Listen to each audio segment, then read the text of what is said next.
diagnostic tool. It's not something that is going to help you. It's not something that is going to correct and fix your essays for you.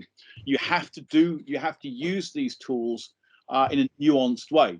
So you can submit an essay to Studiosity, and what Studiosity do is they will allocate a tutor, or a tutor will be allocated to a piece of work. They will look through the work, not from a subject specific point of view. They can't tell you whether you're using the right source material, but they can tell you whether the thing is grammatical, whether it fulfills academic protocols, those sorts of things, whether or not using paragraphs effectively. So the nuts and bolts, and then they will give you a little report.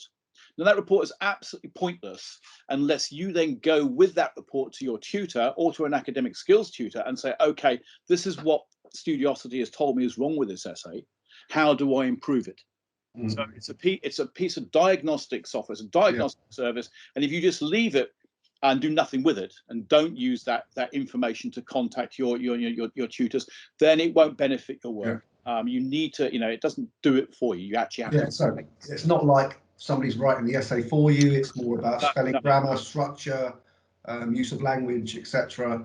My understanding, is it right, Mike, that you get 8 credits a year, so you can submit up to 8 times? I think it's something like that. Yeah. 10, but that's right. Down to 8. That's right. Yeah. Or 8 or 10, and I had a quick look earlier, and it's for like overuse. So don't overuse it. Don't submit kind of don't submit every new paragraph for the first kind of 5 paragraphs, and then realize that you've used half your allowance or whatever. Be strategic about how you do this. And I said, in the best instances of its, I mean, I have to say, hands up, I have been skeptical, and I am, as a tutor, skeptical about these kind of automated, semi-automated systems run at a distance, supporting students. But as long as they're used intelligently by students, not as just a kind of a magic wand you can suddenly wave over your work and that's fixed it. So the best instances of in my experience of seeing Studiosity used is for a student to come to is when students come to me and say, I had this feedback from Studiosity, and it was telling me my paragraphs were too long, or it said here that my argument wasn't supported, or my referencing was poor.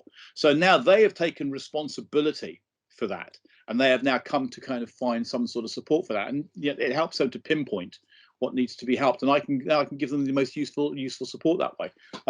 So using it in that way, I think using it to pinpoint, where work needs to be done is a useful thing, but it's not a magic wand like any of these things. The best source of academic support for you at subject level is your tutors. Are your tutors ultimately, and academic support. Follows on from that. We can give you a lot of support about. I mean, I've been an academic all of my life. I'm not a subject specialist in a lot of the subjects that students come to me. I'm not a nurse. I'm not a politics tutor. I'm not a lawyer, whatever. But I know what an academic piece of work ought to look like. So I can help with kind of shaping an argument and help with kind of criticality and analysis and so on. But the message here is for all students, you've got to be engaged. You've got to take responsibility for your work. Come to us for specific support. It's the same way as if you go, if you went to see a doctor, you don't just turn up and say, doctor, I'm not well, because the doctor, well, what's not well? You get headaches, you've got a bad back, is your leg hurt? I just don't feel well. You've got to come along with, with specific symptoms that your expert can help to support you with. Anyway.